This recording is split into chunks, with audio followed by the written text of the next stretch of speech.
Screen printing is a really fascinating manufacturing process. In fact, it is the process behind a lot of the products around us. In this case, we can see how it is used on the manufacturing of designed t-shirts. So we can see how the different colors are applied by means of pushing that ink through the screen, which is done by this object that you see here. This object is called the squeegee. So the squeegee is pushing that ink and is applying different colors, different designs on top of the previous one. So all those colors of the final design can get printed. Now, not every process like this one is so automatic. Sometimes the same process can be very labor intensive. So we get to see here how the same item gets produced manually. So because you're applying different sequences of colors, you need to ensure that every item is perfectly aligned, perfectly centered, so that when the worker manually pushes that ink, all these colors, all these different colors are placed correctly, are centered. So now, regardless the technology that you're using, the manufacturing process that you're using, the last step is to dry the ink, and this can be done by means of ultraviolet lamps. That's because the ink reacts to that, or also by means of ovens, so heat. So a conveyor is running always and is heating the t-shirts. So we can see here that the conveyor is running at a certain pace. Lastly, a worker happily collects the final product and will eventually fold those items. Okay, so this particular example of the screen printing process might trigger the following managerial questions. For example, hey, shall we invest on acquiring new technologies? Shall we go and buy this very nice and shiny robotic arm and replace our nice and friendly lady at the end of the production line? If we do that, then how much our process productivity will increase? What is going to be the effect? So we need to measure that, obviously, and we need to measure productivity. So this second part of the module 3 is about that. So let us start. So what I will expect you to learn are two things. Number one, first, let us clarify the concept of productivity. And second, let us calculate the different ways of productivity for different operations. Okay, so in order to understand productivity, we have to go back to our transformation model. So you might remember inputs, either tangible, intangible, are transformed by means of processes and operations. So here we can see a sequence of steps. So that is a process. And then we have an output. And the output can be in the form of goods, services, or both. All right, so everything is fine and everything is clear by now, I hope. Now, because we need to calculate things, we need to measure. And we can measure, for example, outputs by means of money or by means of units. Now, with regards to inputs, we can also do the same. We can measure our inputs, but we can also do it in many ways. For example, we can measure in money, how much it costs, an hour of something. But we can also measure in hours, like man hours. How many man hours do we need to invest? How many units of raw materials do we need to invest per unit of output? So the whole idea is to relate inputs and outputs. And this relationship looks like this. So productivity equals outputs divided by inputs. In other words, how many inputs do we need in order to create a unit of output? And that unit of output can be represented or measured in either any of these forms. So I'm going to show you examples of how to calculate this. But before that, let me just also explain that whenever we are calculating productivity, it comes in two different flavors. We have one flavor is called the single factor productivity, and the second one is called multi-factor. So what is the difference? Well, single factor productivity is a score, is a calculation that measures output relative to one single input. Yeah, so that single input could be labor, can be raw materials, whereas multi-factor productivity is also a relationship of output levels relative to more than one input. So the formulas might look like this. So here on top we have single factors, multi-factors, and number 3 is the total measure of productivity. So with single factors we can have the following. For instance, we can measure outputs in relation to labor or units of labor. What could be labor? For example, number of people, man hours invested. We can also have another one. We can have outputs in relation to equipment or machinery. We can have output in relation to money, to capital. How much money do we need to invest in order to create a unit of output? Output, energy, as of how many kilowatts per hour do we need to invest in order to create a 1 unit of output. And the list can go on because, of course, these are just some examples to give you an idea. These are single inputs, but we can have a long list of single inputs. Now, with multi-factor, we start to combine these inputs. For instance, we can combine labor plus machine or equipment, so both together to create 1 hour of output. Now, you might be thinking, hey, wait a second, how can I combine, how can I perform this calculation of labor, like people plus, I don't know, machinery? I mean, people are not the same. We cannot perform this. It's like apples and bananas or oranges. No, we need to translate this into a common kind of denominator. It could be money. So we translate labor cost and also the cost in relation to run this equipment. So now everything is in one single unit and we can perform this calculation.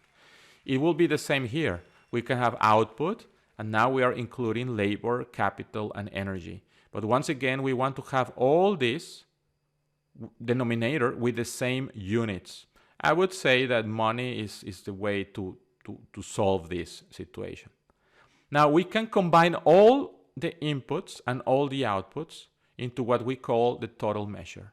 And that will be goods, but also services produced and everything used to produce them. So this is the total measure. Now that you see the complete picture, the helicopter view, just understand that you might have all these calculations together running at the same time, right? Because you might have a result in the total measure that might be explained by a single calculation. For example, maybe this relationship, maybe the relationship of output input drop, which means the productivity went down. So what could be the reason behind that drop of productivity? And maybe when you go into the details, you might encounter that, hey, it has to do with labor and machine, but it's nothing with energy. All right. And then you can go deeper, you can zoom in and identify the factor that is actually playing the role in the biggest picture. So as you can see, all these calculations can coexist. They can fit each other basically. All right, so let us crush some numbers and we are going to apply those formulas in this example. So we have here that 3 employees are processing or have processed 600 insurance policies in a week. They work 8 hours per day and 5 days per week. So we have to calculate the labor productivity. All right, so by now we know that productivity is the ratio of outputs and inputs. And because we have to calculate labor productivity, then we're going to think only on labor inputs. Okay, so how do you think the formula is going to look like? The formula for labor productivity is going to look like this. So we have an output. We are producing what? Policies. So policies processed. And what is going to be our input, our labor input? Well, since we have the number of hours per day that every employee is working and the number of days per week, well, we can calculate the total employee hours per week, right? So let's do that. So how many policies are processed within a week? Well, 600 insurance policies are processed in a week. All right. And how many hours are we using to do that?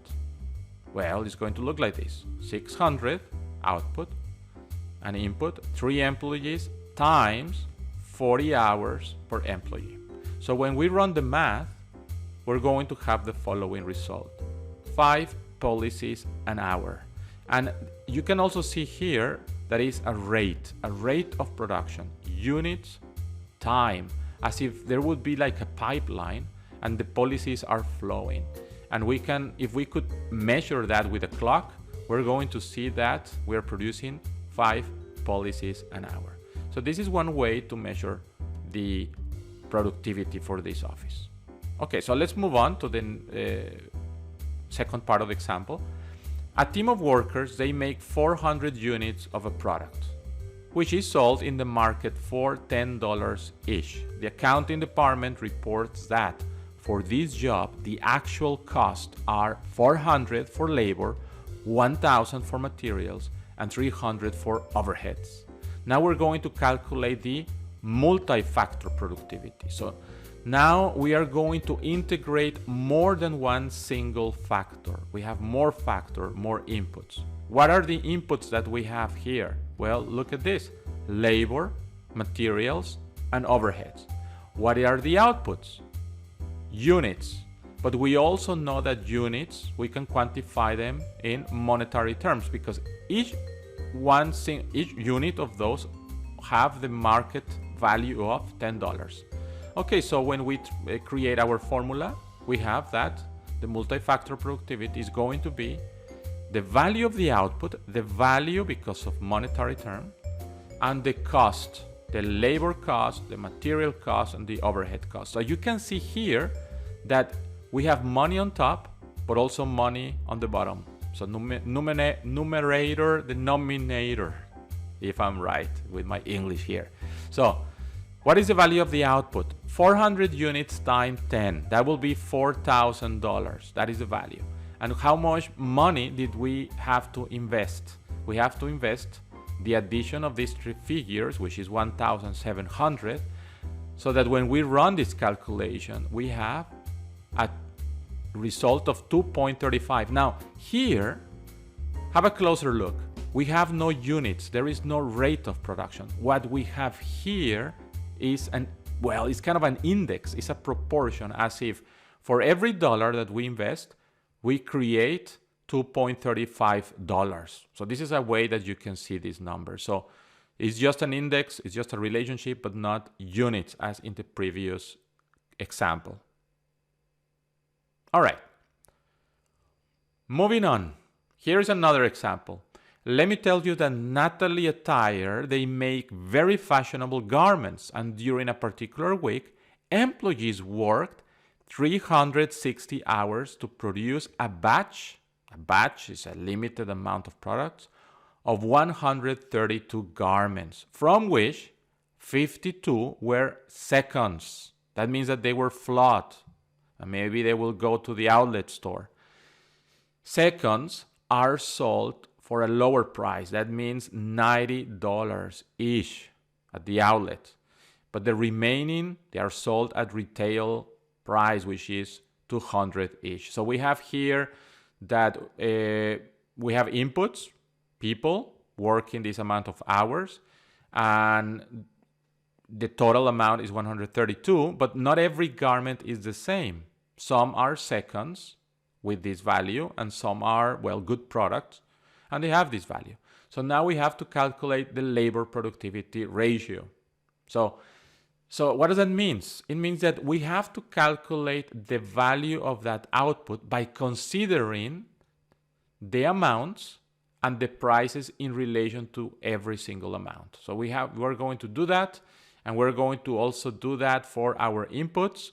And since it's labor productivity, here we have our data with regards to our employees. So let us do that, and it's going to look like this. Okay, so the value of the output is going to be the addition of defective and good parts.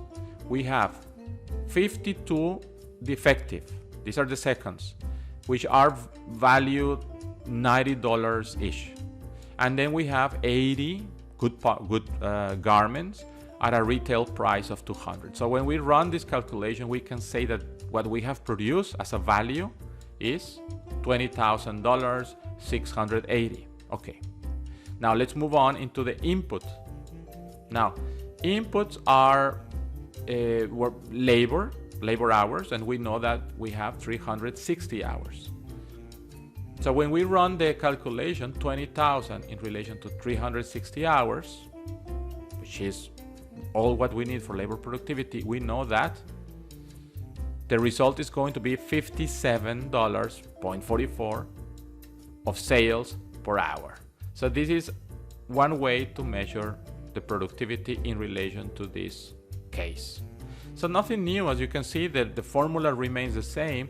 Perhaps it is in this part that it was a little bit more sophisticated, because we have to distinguish between the seconds and the good parts by considering their different values.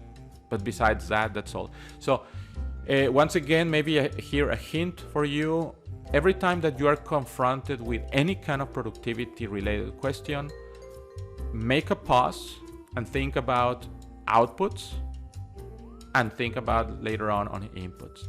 And then you might get a lot of data, but once you crunch that data, things are going to get relatively simple. So, but the very first step is to distinguish what belongs to an output and what belongs to an input. That's basically the most difficult part. The rest is just pressing numbers on a calculator. Okay, so lastly, application for productivity. We have here a table with tons of numbers. We have a question. What can we conclude based on productivity by considering the following information? So what information do we have here? Well, we have factory unit sales for a company. We have man hours. We have the sales expressed in value, in monetary terms. And we also have the cost needed to create those sales. And we have that information for this year, but also the previous year and the year before that one, the year before the last, at least for unit sales and employment hours. These ones, for some mysterious reason, we don't have. Okay, so because we're going to conclude out of productivity calculations, we need to identify what is an output and what is an input out of this table. So let's go one by one. So factory unit sales, well, because it's units that are being sold, that is obviously an output. Employment hours, well, employment, we're not selling employment hours. These are something we require, that is an input. The sales of manufactured goods, an output, and the manufacturing cost for those sales will be our input. So now we have these OE, output, input, and now we can calculate our ratios, right? So, and let's see what happens with these relationships. So let us start, let us go to the next slide, and we have here, yeah, like a very strange animation. I don't know why it's like this, but okay, let me just press on buttons. Now it's done. Okay, so we have our table with our data, and we have number one, number two. Number one is about calculating the year-to-date labor productivity. So, hey, we have the data. Let's see what happens with regards to the people. Are they producing more or less on average? Okay, so for this year, we produced 2,762,103 units. And we require 112,000 man hours. That means every hour we produce 24.66 units. So every hour, 24 units. The previous year, we have a different relationship. We produce less units, and at the same time, we increase the employment man hours. So more man hours, less units, that leads to a lower number, that is 21. Well, let's round it up with 22 units an hour. So here we had an increase, a productivity increment. And the previous year, same story, less units, more man hours, That means if we round that up, that will be 19 units an hour. So clearly we can see here how through time we have increased our productivity. Maybe a good question here would be, what is the reason behind? I mean, what do you think? It could be so many things. Maybe we incorporated a new technology, new tools, very fancy tools, or maybe it's just that the people acquire more experience. So we have a learning effect. So they produce less errors, they are faster. So, and we can see that with these numbers. So at this moment, we really don't know what is creating this. We only know the bottom line, and the bottom line looks good, at least from labor productivity. Now let us calculate multi-factor productivity, and it's multi-factor because we are considering a series of factors. Like for instance here, we are considering all the cost involved in this manufacturing. It's like a bucket, we put everything there. Employee hours, cost, and rent, and overheads of everything, they all go here. So out of the table, we know that the sales were in the level of 49,363 and the costs were 39,000. So when we calculate this relationship, we have an index of 1.27. That means, for every dollar, well, $1.27 comes out of this system. This is how we can see it.